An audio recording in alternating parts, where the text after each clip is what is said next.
আৰু আমি তাৰমানে এটা কথাই তাৰমানে জানো ইয়াতে যে কুলচি নদীৰ ওপৰত যে বৃহৎ এটা জলবিদ্যুৎ প্ৰকল্প মানে নদীৰ ডেম এটা ল'ব সেই কথাখিনি তাৰমানে শুনিছোঁ। গতিকে আমি সদায় বিৰোধিতা কৰিছোঁ আৰু বিৰোধিতা কৰিম। আৰু আমাক নালাগে পাব্লিকৰ এনেকুৱা ক্ষতি হোৱা ডেম, কাৰণ আমি নিজৰ মাটি বাৰী হেৰুৱাই ইয়াৰ পৰা উঠি যাব নোৱাৰোঁ আৰু আমি নাযাওঁ। লাগিলে ইয়াতে জান দিম, প্ৰাণ দিম, জীৱন দিম, লাগিলে তেজ দিম। আমি সেইকাৰণে সকলো মানুহ ওলাই আহিছোঁ। চবে তিৰি চলি আজি ল'ৰা ছোৱালী যিমানবিলাক আছে ডেকা বুঢ়া সকলোৱে ওলাই আহিছোঁ। গতিকে আমাক নালাগে চৰকাৰে কয় যে পাব্লিকৰ উন্নতি কি উন্নতি, যদি ইয়াৰ পৰা উঠিয়ে যাব লাগে তেনেহ'লে আমাক নালাগে সেনেকুৱা উন্নতি, আমাক নালাগে কোনো চৰকাৰী আঁচনি, সেনেকুৱা আঁচনি আমাক নালাগে। গতিকে আমি এটাই কথা জানো, আমি কেৱল কাম বন কৰি জীৱিত নিজৰ জীৱন প্ৰাণ জীয়াই ৰখা মানুহ। আমাক লাগে কাম বন কৰবাৰ কাৰণে আমাৰ নিজৰ মাটি বাৰী, কেৱল আমাক মাটি বাৰী ভেটি লাগে, তাৰ বাহিৰে অন্য আমাক একো নালাগে। গতিকে আমি ইয়াৰ পৰা উঠি যাব নোৱাৰোঁ আৰু আমাক তেনেকুৱা মানে জলবিদ্যুৎ প্ৰকল্প আমাক নালাগে, এনেকুৱা নদীৰ ডেম আমাক নালাগে। আৰু ইয়াত যদি তাৰমানে হেৰি কৰে নদীৰ ডেম বান্ধে তেতিয়াহ'লে ইয়াতে হাতী, তাৰপাছত বনৰৰ নাইকলীয় কম বেছি পৰিমাণে জংঘলীয়া পশু আছে, একযোৰা দুইযোৰা এনেকৈ আছে, বাঘো কম বেছি পৰিমাণে আছে, তাৰপাছত হলু বান্দৰ আছে, মানে খাৰিয়া বান্দৰ বুলি কয় আমাৰ যিটো ধান খায় সেই বান্দৰ আছে। গতিকে ইয়াত হনুমান বান্দৰ আছে, নেচলাম্বা সেইটোও আছে। তাৰপাছত ইয়াত আছে আপোনাৰ কম বেছি পৰিমাণে এই কি কয় বনৰৌ, এইবিলাকো আছে। তাৰপাছত পানীৰে আমাৰ মাছ মগৰ আমাৰ খেতি বাতি গোটাই নষ্ট হৈ যাব, এই আমাৰ পৰিৱেশ নষ্ট হ'ব। গতিকে আমি পৰিৱেশ ধ্বংস হোৱাৰ কাম আমি এনেকুৱা উন্নতি আমাক নালাগে। কিবা কৰিও কেৱল মাত্ৰ ৰাস্তাহে হ'ল, ৰাস্তা হ'লে ভাবিছিলোঁ যে চৰকাৰে নাই আমি হ'ব নিদিওঁ, ইয়াত হ'ব নিদিওঁ, লাগিলে আমি মৰিম, সকলোৱে মৰিম ইয়াতে, তথাপি আমি হ'ব নিদিওঁ। এয়ে আমাৰ খাটাং কথা। আমি বহুত দিনৰ পৰা এইটো বিষয় লৈ আমাৰ মনোযোগ খুব ডিটেইলছত যে আমি চব ডাটাবিলাক পাইছোঁ এনেকুৱা নহয়, কিন্তু আমি গোটেই পৃথিৱী জুৰি আজিকালি চব পৃথিৱীৰ মানুহে জানে যে বৃহৎ বান্ধটো একমাত্ৰ মানুহেতো ইউৰোপ চিউৰোপ চব পৃথিৱীতে কৰিছে। সৰু এতিয়া ইয়াতে এসময়ত অসম বিজ্ঞান সমিতিয়ে এটা কৈছিল যে যদি উকিয়ামত এটা 5 মেগাৱাটৰ মানে হয় জলবিদ্যুৎ, তেতিয়াহ'লে এইটো বহনক্ষম হ'ব, সাংঘাতিক ডিভাইচ নকৰে, হয়তো আমাৰ মাল্টিপাৰপাছ চাৰ্ভ কৰিব। কিন্তু আজি তাৰ বিপৰীতে ক'ত 5 মেগাৱাট কম্প্ৰমাইজ কৰি আপুনি 10 মেগাৱাট কৰিলে ধৰক, সেইটো যদি আজি 55 মেগাৱাট হয় আৰু যদি 200 ফুট দ এটা গাঁত আৰু হ্ৰদ হয়, সেইটো এটা সাংঘাতিক ধৰণৰ কোনো গেৰাণ্টি দিব নোৱাৰে। দ্বিতীয় কথা চাওক, এতিয়া অলমষ্ট চব বস্তু আজিৰ কৰ্পৰেট চৰকাৰে আমাৰ ৰাইজৰ অধিকাৰ কাঢ়ি লৈছে, মাটিৰ আইন বদলাইছে, কিবা কৰিছে, হেন কৰিছে, তেন কৰিছে, চব কম্পেনচেশ্যন নেদাকেই আমাক অধিগ্ৰহণ কৰিব। কিন্তু লাষ্ট ৰিচোৰ্চ আছিল এইটো প্ৰকৃতি। আৰু এটা কথা জানিব, এই প্ৰকৃতিটো কোনো দল সংগঠন পুঁজিপতিয়ে সৃষ্টি কৰা নাই, এইটো হ'ল প্ৰকৃতি ভগৱান আমাৰ কাৰণে। এই ভগৱান মানে চবৰে অধিকাৰ আছে ইয়াত, আপোনাৰ মোৰ ইটোৰ সিটোৰ পৃথিৱীৰ বাসিন্দা চবৰে আছে। গতিকে এই ভগৱানটোক কাঢ়ি লোৱা কিবা চক্ৰান্ত কৰি লোভ দেখাই সেইটো আমি প্ৰথমতে এইটো নামানিম। কাৰণ এই প্ৰকৃতি যিখিনি সুচলতা আছে তাক ধৰিয়ে আমি কৃষি কৰিছোঁ, কিবা কৰিছোঁ, জীয়াই আছোঁ, যদিও প্ৰকৃতিৰ বহুত ক্ষতি কৰিছে এই লোভীয়া বা কৰ্পৰেট ৰাজনীতিয়ে বা লবিয়ে।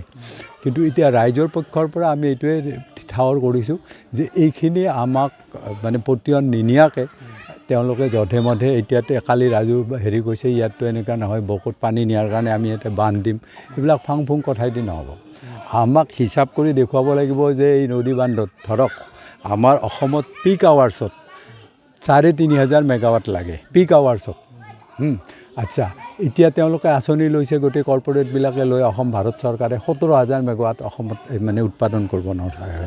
বাকী 12,000 মেগাৱাট ক'ত যাব? 12,500 মেগাৱাট ক'ত যাব? গতিকে আমাক বলি দি ইয়াতে আপোনালোকে লাভ কৰাটো নচলিব। হয়তো ইমান দিন চলিল, আজি নচলে, আজিৰ জনগণে নচলে, আমিতো মৰিব ৰ'ল, আপোনালোকে কি কৰিব? যুৱচামে আমি ল'ৰা ছোৱালী জন্ম দিয়াটো পাপ লগা হ'ব। গতিকে আমি ভাবোঁ এই সচেতন নাগৰিক বিশেষকৈ যুৱ সমাজে কেতিয়াও এইটো মানি নলয়, ভালকৈ বুজি নোপোৱাকৈ কথাটো। আজি বিজ্ঞানক উপেক্ষা কৰি, মানৱতাক উপেক্ষা কৰি, প্ৰকৃতিক উপেক্ষা কৰি একো আমি ডেভেলপমেণ্ট বুলি নাভাবোঁ। সেই ডেভেলপমেণ্ট মাত্ৰ 1%ৰ হ'ব।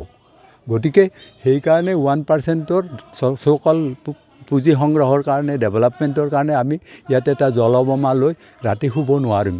সেইখিনি কথা ৰাইজে বুজি পাবলৈ ধৰিছে আৰু এই আন্দোলনটোক আমি আগুৱাই লৈ যাম।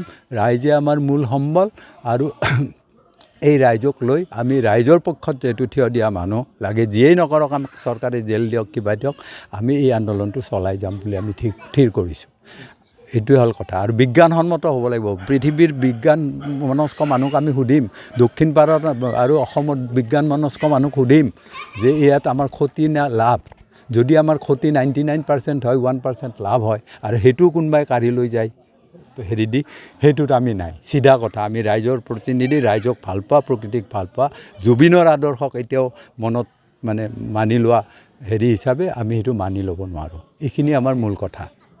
দিয়ক কথাখিনি কওকচোন অকণমান, কেনেকুৱা হ'ব সমস্যাটো? এতিয়া যোৱাকালি 11 তাৰিখ মংগলবাৰ দিনাখন আমাৰ বকছাইগাঁও সমষ্টিৰ আমাৰ লোকেল MLA ৰাজু মিছ ডাঙৰীয়াই আহিছিল। আহি মানে ইয়াতে ডেমৰ বিষয়ে আমাৰ ৰাইজক এনেকৈ কৈ গৈছে কি আগতে আমাৰ অসম চৰকাৰৰ মাননীয়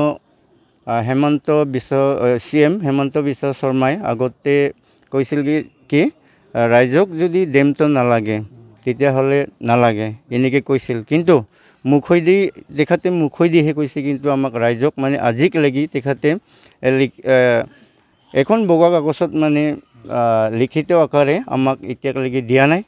সেইটোৰ কাৰণে আমি এতিয়া আজিলৈকে প্ৰতিবাদ কৰি থাকিব লগা হৈছে।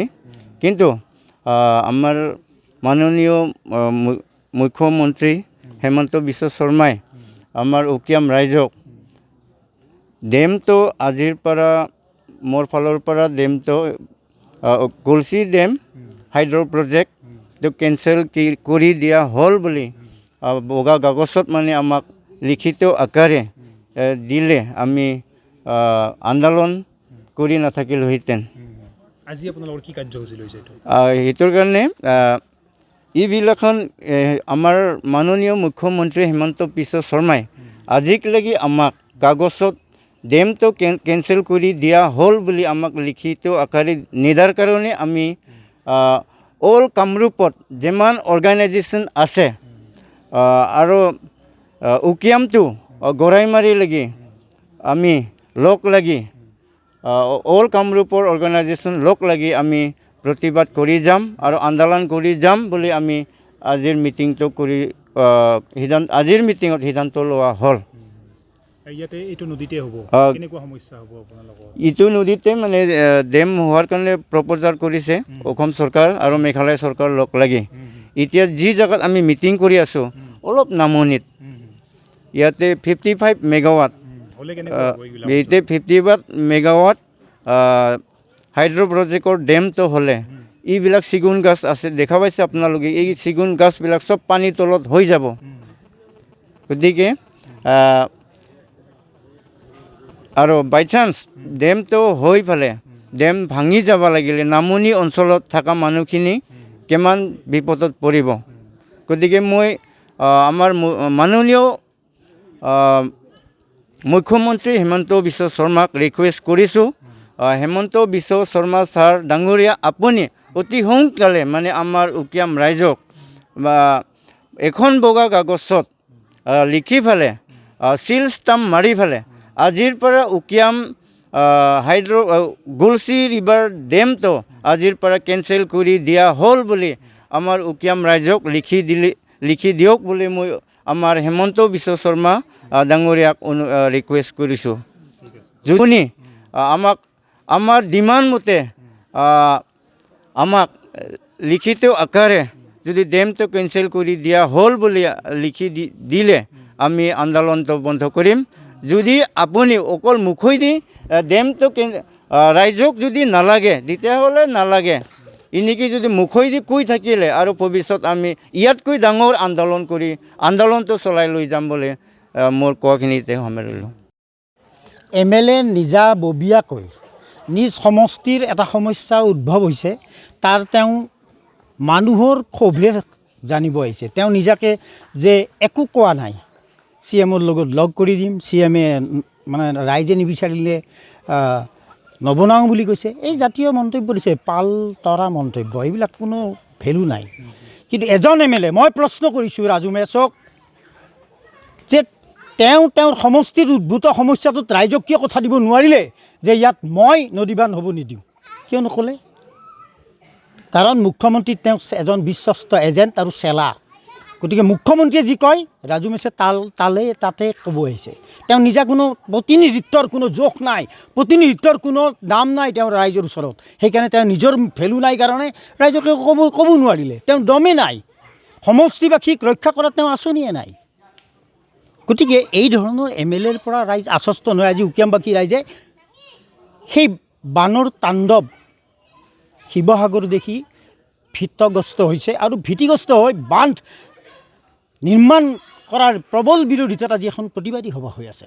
এই প্ৰতিবাদী সভাত অকল উকিয়ামবাসী ৰাইজে নাই, অকল গাৰো, ৰাভা, খাচী সম্প্ৰদায়ৰ লোকেই নাই, ইয়াত অন্যান্য ৰাজবংশী, কলিতা, সকলো মুছলিম, সকলো জাতি ধৰ্মৰ মানুহে এই নদীবান্ধ দক্ষিণ কামৰূপৰ মানুহে বিচৰা নাই। আৰু উকিয়ামবাসী ৰাইজৰ এই প্ৰটেষ্ট, এই বিৰোধিতা, এই প্ৰবলতৰ কৰাত আমি সকলোৱে অংশ ল'ম। আমিও আজি সহযোগিতা কৰাৰ বাবে ইয়াত উপস্থিত হৈছোঁ। আৰু উকিয়ামবাসীৰ সন্মুখত যেতিয়ালৈকে মুখ্যমন্ত্ৰী অসম চৰকাৰে যেতিয়ালৈকে ঘোষণা নকৰে যে বান্ধ নিৰ্মাণ নহয়, কেঞ্চেল কৰা হৈছে, তেতিয়ালৈকে এই সংগ্ৰাম তীব্ৰতৰ ৰূপত চলিব। হয়তো এই সংগ্ৰাম এদিন দিছপুৰলৈ যাব। মুখ্যমন্ত্ৰী সাৱধান হোৱা ভাল আৰু চেলাস্বৰূপ ৰাজু মেছ আৰু হিমাংশু শেখৰ বৈশ্য সাৱধান হোৱা ভাল যে সমষ্টিৰ বিপদত তেওঁলোক যদি নাথাকে, অনাগত দিনত তেওঁলোকৰ প্ৰতিনিধিত্ব ৰাইজে সমৰ্থন কৰি যাবনে নাযায়, আজি ৰাইজে কিন্তু সিদ্ধান্ত ল'ব। আজি কিন্তু ৰাইজে মনত ৰাখিব যে তেওঁলোকৰ ভূমিকা কি আছিল। অনাগত দিনত প্ৰতিনিধিৰ বাবে টকা ছটিয়াইও তেওঁলোকে কিন্তু বিধায়কৰ জখলাত দিছপুৰ বগাব নোৱাৰিব। এয়া সাৱধান হোৱা ভাল এজেণ্ট ৰূপী এই চেলাবোৰ। গতিকে অসম চৰকাৰক মই মুখ্যমন্ত্ৰীৰ কোনো মূল্যই নেৰাখে তেওঁৰ কথাৰ। ৰাইজ আজি আশ্বস্ত হোৱা নাই, ৰাইজ পুনৰ প্ৰতিবাদমুখৰ হৈছে। আৰু এই প্ৰতিবাদৰ ধ্বনি সমগ্ৰ দক্ষিণ কামৰূপত শুনিব তেওঁ। আজি অকল নদীৰ কাষত গৰ্জন নুশুনে, পাহাৰৰ দাঁতিত গৰ্জন নুশুনে, গৰ্জন শুনিব বাট, পথ, অফিচ সকলোতে। কালি যিহেতু MLAও আহিলে, হয়, আমি ইতিমধ্যে আজি 2 বছৰ ধৰি এই নদীবান্ধৰ বিৰুদ্ধে আন্দোলন কৰি আহিছোঁ। যদিওবা চৰকাৰে ৰাইজৰ অনুমতি নাথাকিলে, সহমত নাথাকিলে এই নদীবান্ধ হ'ব নিদিওঁ, নবনাওঁ বুলি কৈছে, কিন্তু আমি এই মুখৰ কথাত আশ্বস্ত নহয়, ৰাইজ আশ্বস্ত নহয়। যিহেতু এই নদীবান্ধৰ ফলত এই সমগ্ৰ উকিয়াম অঞ্চলৰ লগতে দক্ষিণ কামৰূপ অঞ্চলৰ যিটো ক্ষতি হ'ব, সেই কথাখিনি হয়তো সকলোৱে আজি উপলব্ধি কৰিব পাৰিছে। ইয়াত নদীবান্ধটো হোৱাৰ লগে লগে আপ লেভেলত যিটো ক্ষতি হ'ব, এই অঞ্চলৰ যিখিনি জনসাধাৰণ আছে, ইয়াত যিখিনি খেতি পথাৰৰ পৰা বাগানবাৰী আছে, ইয়াত থকা জীৱ জন্তু, বাঘ, ভালুক, বিভিন্ন ধৰণৰ সৰীসৃপ, বিভিন্ন ধৰণৰ বন্যপ্ৰাণীৰ যিটো ক্ষতি হ'ব, সেইটোতো ভাবিব নোৱাৰা। এটা জৈৱ বৈচিত্ৰ্যৰ যিমানখিনি ক্ষতি হ'ব ইয়াত, সেইটো আমি কল্পনাও কৰিব পৰা নাই। কাৰণ ইয়াত যথেষ্টখিনি ক্ষতি হ'ব প্ৰাকৃতিকভাৱে। তাৰপিছত নামনি অংশত আপোনালোকে ইতিমধ্যে গম পাইছে যে শিৱসাগৰ, নাজিৰা, চৰাইদেউৰ যিটো অৱস্থা হৈছে।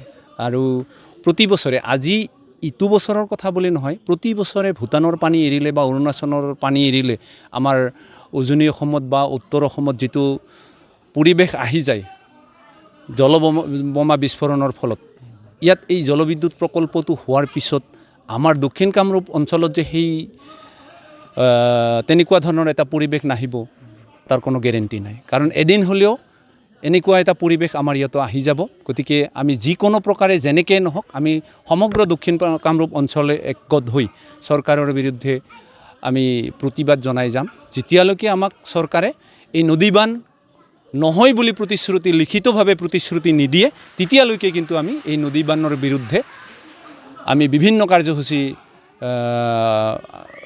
লৈ থাকিম। আৰু সমগ্ৰ অঞ্চলক লৈ পেলাই, আমি দক্ষিণ কামৰূপ অঞ্চলক লৈ পেলাই এই নদীবান্ধৰ বিৰুদ্ধে আমি বিভিন্ন কাৰ্যসূচী লৈ থাকিম, যেতিয়ালৈকে আমাক লিখিতভাৱে প্ৰতিশ্ৰুতি নিদিয়ে।